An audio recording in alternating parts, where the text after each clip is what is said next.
The road sliced through the forest like a scar buried beneath deep winter.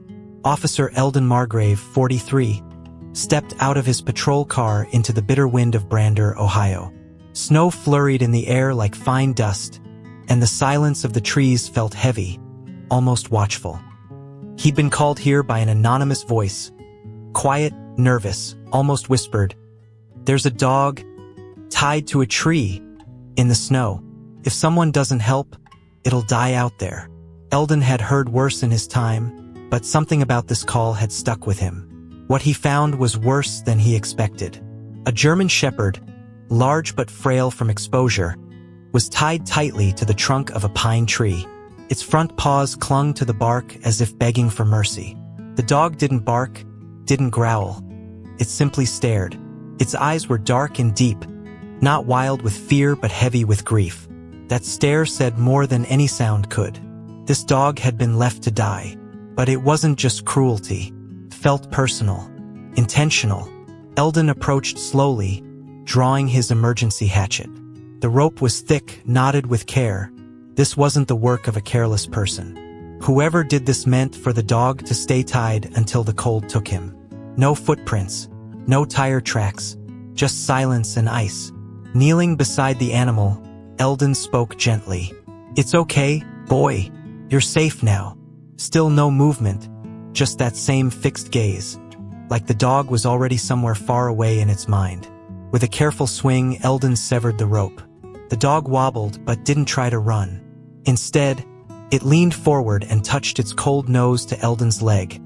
A silent thank you. In that moment, Eldon gave him a name. Fenrir. A strong name for a survivor. He carried the dog to the back of the cruiser, cranked up the heat, and glanced one last time at the lonely tree. Snow was already covering the rope fibers on the ground. Nature was burying the evidence. Driving back, Eldon kept checking the rearview mirror. Fenrir lay still, head resting on the seat, but his eyes remained open, watchful. Eldon's instincts told him this wasn't just another rescue. This was something bigger. Someone wanted this dog gone. Someone who might have had a reason. And Fenrir, he wasn't just a victim. He was a witness. What Eldon didn't know yet was that saving Fenrir would unravel a thread long buried, and the name Corwin Dagg was waiting for him at the other end. We're close to reaching 100,000 people who believe in the power of stories that need to be told. If you've made it this far, it's because this story moved you. So hit that subscribe button and join us on this journey. Fenrir deserves to be remembered. Back at the small-town precinct, Eldon carried Fenrir through the back entrance, cradling the dog like a wounded child. The weight of him wasn't just physical, it was emotional. The vet wouldn't arrive until morning, so Eldon laid him on a thick wool blanket in the break room, turned the space heater toward him, and stayed close. Fenrir didn't move much, but every so often, his eyes would flicker toward the door like he was expecting someone else to appear. Someone from the past. Eldon leaned against the wall, arms crossed, watching the slow, rhythmic rise and fall of Fenrir's chest. He'd seen dogs abandoned before, neglected, but this wasn't just abandonment. The rope had been tied with purpose. The dog hadn't been left near a road or a trail. Whoever had done this had taken steps not to be found. That kind of effort meant something. It meant fear or guilt. He stepped outside for air and lit a cigarette, the old habit returning without permission. The snow had picked up again, soft flakes drifting under the streetlights.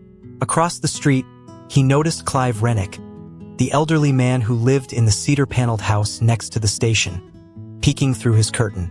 Eldon gave a short wave. Clive didn't wave back, he just stared. Eldon frowned. Clive had always been friendly, if not chatty. But there was something different in his eyes tonight.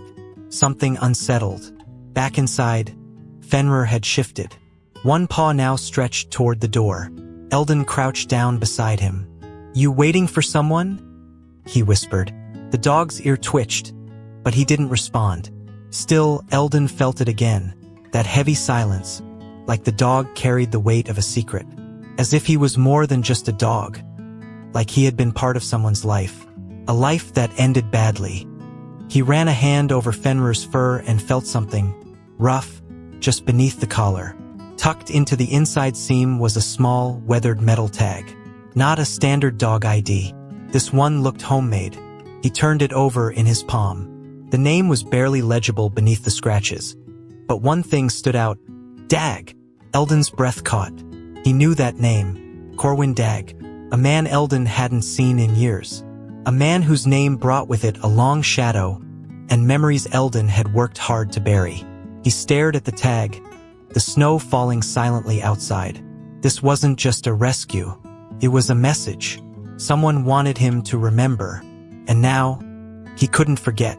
Sleep didn't come easy that night. Eldon sat at his kitchen table, the house quiet except for the occasional groan of old pipes and the ticking of the wall clock. Fenrir was asleep in the living room, wrapped in blankets, finally resting after the ordeal. But Eldon's mind wouldn't rest. That tag, Dagg, kept flashing in his thoughts like a warning flare. He hadn't heard that name in over a decade. And now, after all these years, it surfaced on the collar of a half-frozen dog tied up to die in the woods. Couldn't be a coincidence. He pulled out a worn leather folder from the bottom drawer of an old cabinet. Inside were reports, notes, and a few faded photographs from a time he'd tried to forget. Corwin Dagg. Back then, he was a troublemaker, sharp-eyed, quiet, dangerous in the way still water hides a current. He'd grown up on the outskirts of town in a rundown property with too many locked sheds and not enough answers. Eldon had investigated him once, years ago, after a string of animal cruelty cases went unsolved. No charges were ever filed, but Eldon had always had a feeling. He looked through the notes, and one picture stopped him cold. A blurry photo of Corwin from back then, standing near a rusted chain-link fence. And next to him, barely visible in the corner, was a German shepherd, younger, stronger, but unmistakable. It was Fenrir. Eldon's hand trembled slightly as he stared at the image. The dog hadn't just belonged to someone. He'd belonged to Corwin Dagg. But why abandon him now? And in such a calculated way. The dog looked like he had survived years of hardship, not days. Which meant this wasn't something recent. It was part of something deeper, something that had been building quietly for a long time. Eldon stood, paced the room, then glanced at the clock. It was just past 5 a.m. The vet would be opening soon. He needed to get Fenrir checked out, and then he needed answers. Before leaving, Eldon stopped at the edge of the living room. Fenrir looked up, alert but calm. "You've been through hell," he muttered, crouching beside him. "And you came back carrying someone's sins." The dog blinked slowly, as if he understood. Maybe he did. Some animals carried things no one else could see. As Eldon loaded Fenrir into the back of his truck and turned onto the snowy road, a familiar unease settled in his chest. He wasn't just following a lead. He was walking back into a part of his life he'd locked away for good reason. And now, with each mile, that door was opening again. The veterinary clinic sat on the edge of town, its windows glowing dimly in the early morning light. Eldon parked out front and carried Fenrir through the doors just as Dr. Miriam Heller unlocked them for the day. She was in her 60s, sharp-eyed and steady-handed. The kind of woman who had seen more heartbreak in animals than most people saw in a lifetime. As soon as she laid eyes on Fenrir, her face tightened. "This one's seen war," she murmured, running her hands gently along his ribs. "Starved, dehydrated, paws are torn from walking on ice. And look here." She pointed to faint scars around his neck. "This dog's been tied up before. Not once. Often." Eldon nodded, jaw tight. He didn't need more confirmation. Fenrir hadn't just been abandoned. He had survived years of quiet suffering. Leaving Fenrir in her care for a few hours, Eldon drove back into town, mind racing. He didn't know why he hadn't done it earlier, but something about the way Clive Rennick had looked at him the night before, it stuck. Clive was in his 70s, a retired postman who'd lived in Brander his whole life. He knew everyone. More importantly, he knew what people tried to hide. If Corwin Dagg had come back into town, Clive would have noticed. Eldon pulled up in front of Clive's small, weather-worn house and knocked twice. No answer. He was about to knock again when the curtain moved, just slightly. A moment later, the door creaked open. Clive stood there in a thick cardigan, eyes narrowed behind old glasses. "You came," he said simply.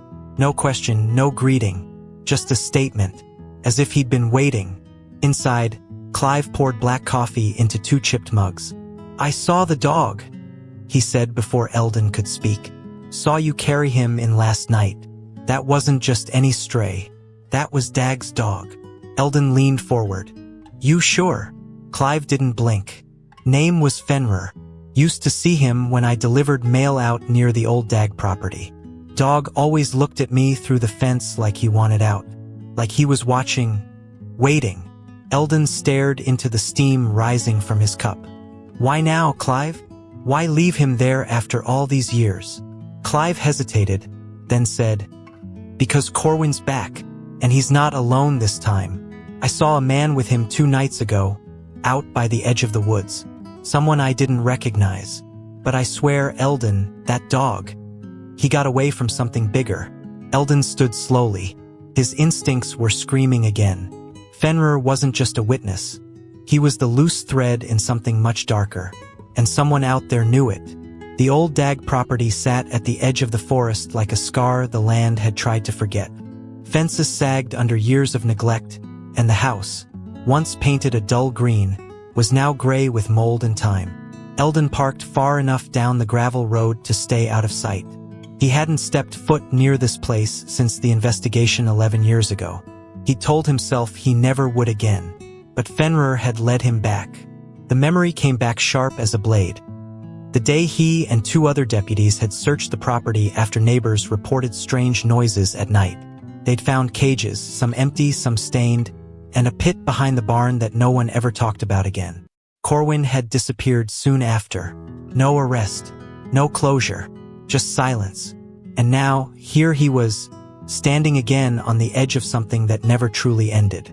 Eldon walked carefully, boots crunching softly on frostbitten ground. The air was colder here, stiller.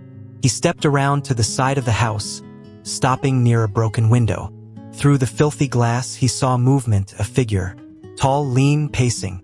Corwin Dagg. His hair was grayer, his posture stiffer. But it was him. Eldon's stomach tightened. He hadn't changed much. Still looked like a man with secrets buried deep under his skin. But Corwin wasn't alone.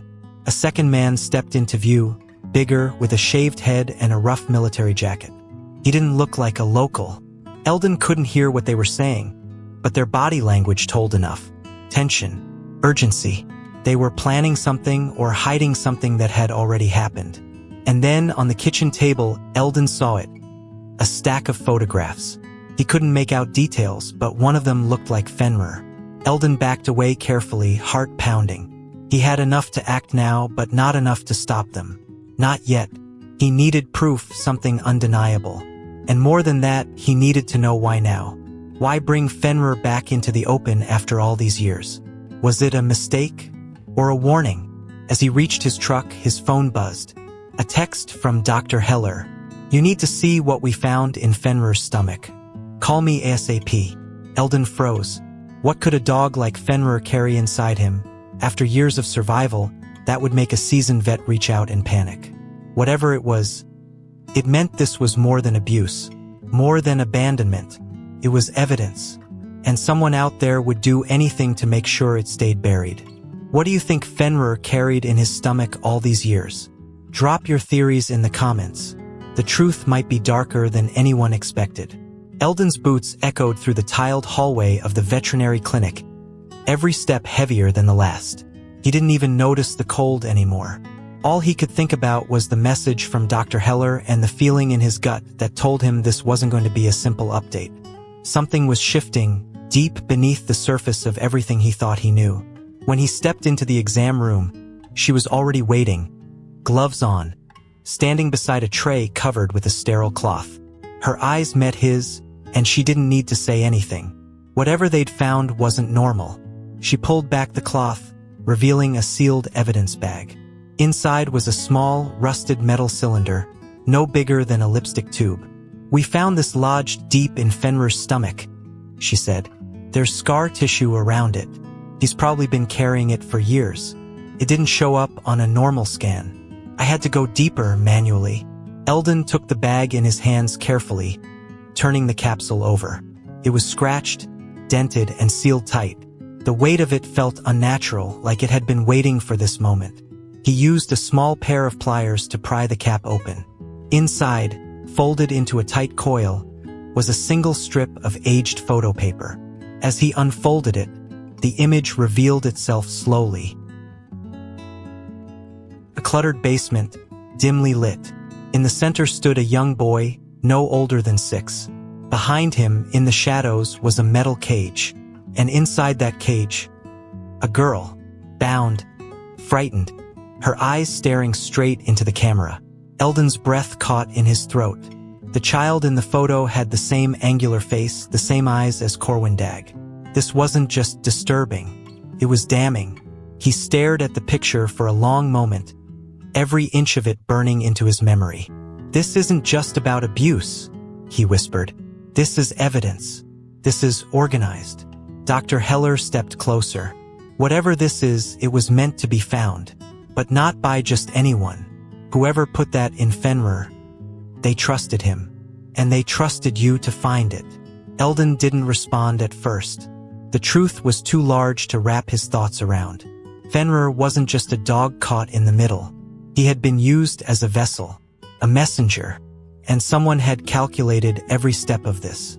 Suddenly, Eldon realized Fenrir hadn't escaped. He'd been released with purpose. Someone had counted on the dog surviving, on him being rescued, on Eldon being the one to put the pieces together. And now that he had, things were in motion that couldn't be stopped. Outside the clinic, snow began to fall again, soft and quiet, like the world was trying to smother the truth. But the truth was out, and Eldon wasn't going to bury it. Not this time. By the time Eldon pulled into Clive Rennick's driveway, the snow had thickened into heavy flakes, blanketing the town in silence. The old man's porch light was already on, flickering weakly like it hadn't been changed in years. Eldon stepped out of his truck, gripping the evidence bag tight in his coat pocket, the photo and capsule pressing against his chest like a second heartbeat. He needed answers, not memories. And Clive, he was the only person left in town who might still be holding pieces of a story no one else dared to touch. Clive opened the door before Eldon could knock. His eyes weren't surprised, only tired. "I figured you'd come back," he said, stepping aside. "You found something, didn't you?" Eldon nodded as he stepped inside, brushing snow off his shoulders. "Found more than I wanted to," he said. He placed the evidence bag on the kitchen table and slowly unfolded the photo between them. Clive looked down. His hand trembled slightly, but he didn't pull back. "That picture," Eldon said carefully, "was inside the dog, inside Fenrir, sealed in a capsule." He let the words sit there, heavy and full. Clive stared at the image a moment longer, then finally whispered, "I always knew something wasn't right out there. I saw things back in the day, heard things, but no one wanted to go near the Dagg family. Not after what happened to the girl." Eldon's eyes sharpened. "What girl?" Clive's voice cracked. "Her name was Marla Coates. She was 8, disappeared in '93. They searched for weeks, but nothing came of it. I used to deliver mail to the Dagg place, and one day I saw a little hand pressed against a basement window. Just for a second. I told myself I imagined it, that it wasn't real. But now," he tapped the photo gently, "now I know I saw her." Eldon felt a sick wave of dread rise in his throat. "You never said anything? Not even when I opened the investigation back in 2014. Clive looked away, ashamed. "Back then I was scared, and honestly, I didn't think anyone would believe me. Corwin's family had roots here, deep ones. People looked the other way." Eldon stood, the weight of the truth pressing against him from all sides. If what Clive was saying was real, this wasn't just a single crime. This was a buried legacy. Outside, the snow kept falling, quiet, relentless. But inside Eldon's chest, something had begun to burn. The past wasn't just knocking, it was breaking down the door. And with Fenrir as the witness, and that photo as proof, there was no more room for silence. Eldon didn't say goodbye when he left. He just walked out into the storm, knowing the next step would take him deeper than he'd ever gone before. Chapter 8: Return to the Hollow. The forest road to the old Dagg property looked different under the thick coat of snow. What had once been wild and forgotten now seemed intentional, like the trees themselves were trying to hide something. Eldon drove slowly, headlights cutting through the white haze. He hadn't told anyone where he was going. Not the department, not Dr. Heller, not even Clive. He didn't want backup. Not yet. This wasn't about procedure. It was personal now. He parked farther from the house this time, moving on foot through the pines. Fenrir wasn't with him, still recovering at the clinic, but Eldon felt the dog's presence in every step, like the animal had walked this same path many times before, always under silence, always alone. Eldon's flashlight swept across broken branches and patches of trampled snow.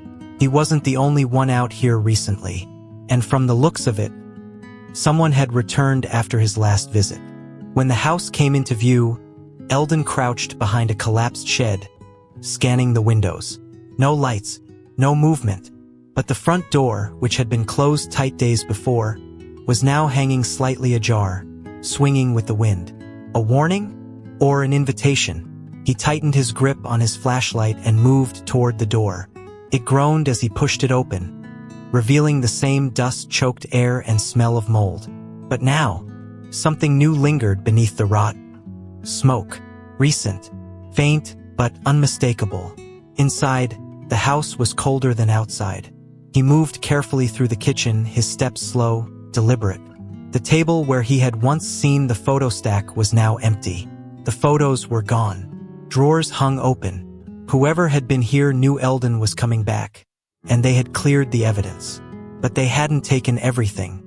In the corner, barely visible, was a leather satchel, left half-zipped.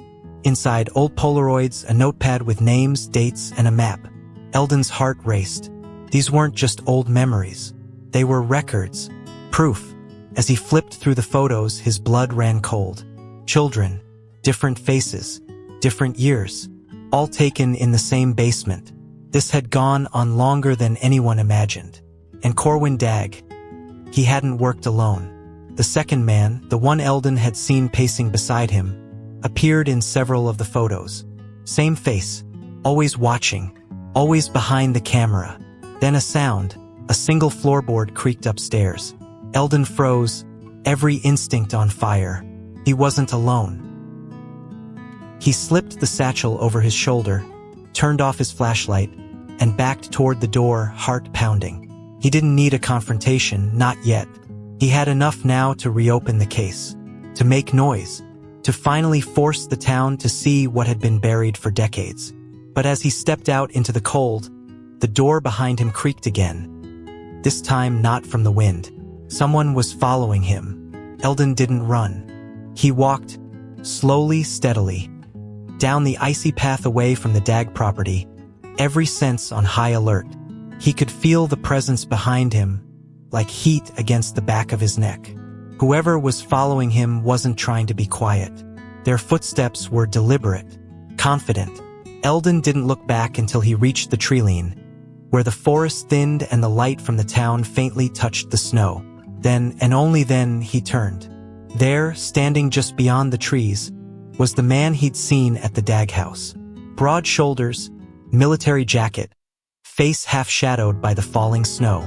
His eyes were calm, too calm, and there was a faint smile curling his lips. "You found it," the man said, voice low and steady. "Took you long enough." Eldon didn't speak. He let the silence stretch. The man took a few steps closer. "You think bringing this to light will fix anything? You're decades too late, Officer Margrave." Eldon pulled the satchel closer to his side. "Late doesn't mean useless," he said. "The truth still matters. People still care." The man scoffed. "People only care when it's on their doorstep, when it's someone they know. And even then, they forget. Brander forgot. You forgot." The words hit like a slap. Eldon hadn't forgotten, he'd buried. There was a difference. And now, with the truth in hand, he finally had the chance to make it matter.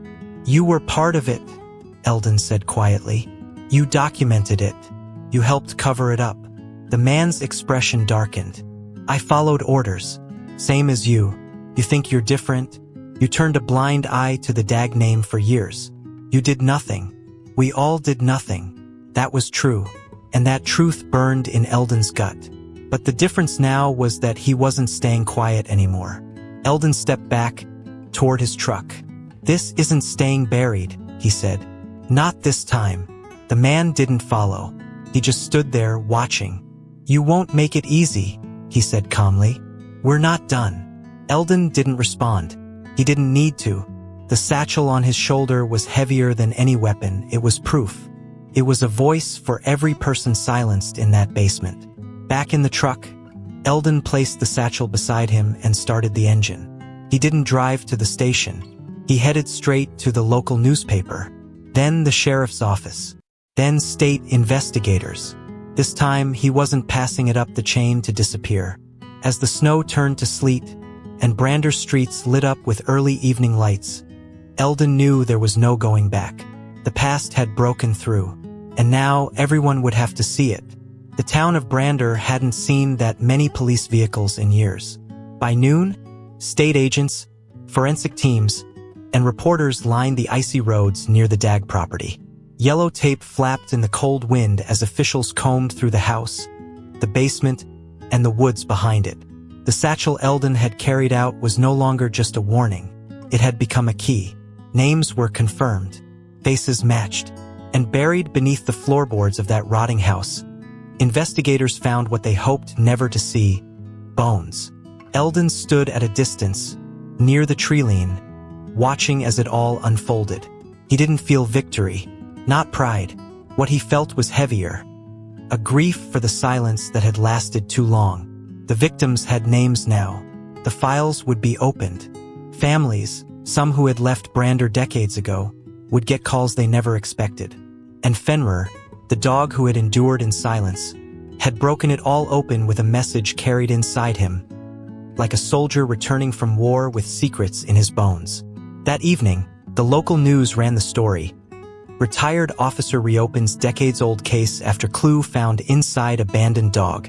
Eldon didn't watch it. He sat on his porch, coffee cooling in his hands, and stared at the quiet horizon. Fenrir lay beside him, finally clean, fed, and still healing, but alert, always alert. Eldon reached down, running a hand through the dog's thick fur. We did it, didn't we? He said softly. Fenrir closed his eyes. For the first time, Eldon swore he looked at peace. Corwin Dagg was found that same night, trying to cross the state line. He didn't resist. The other man, the one with the cold eyes, wasn't found. At least not yet. But now his face was out there. His name was on record. The silence was over. Eldon had passed everything to the authorities, but deep down he knew the price. There would be people in town who resented what he'd done. People who preferred comfort over truth. Days passed. Snow melted into slush. Brander moved on. Slowly, but something had shifted. People talked more, looked each other in the eye. And outside the station, someone had placed a hand-carved sign in the snow beside the steps. Truth has teeth. Below it, someone had drawn a small paw print. Eldon looked at Fenrir and smiled. The dog had been left to die, discarded like a forgotten chapter, but he came back carrying justice. Not for himself, but for those who couldn't speak. For those who never got out. And now, as the sun finally broke through gray skies, Eldon understood. Some stories aren't just meant to be told. They're meant to change everything. And this one did. If the story moved you, leave a like, subscribe to the channel, and turn on notifications. Here, every forgotten voice finds a way to be heard. More real and powerful stories are waiting for you.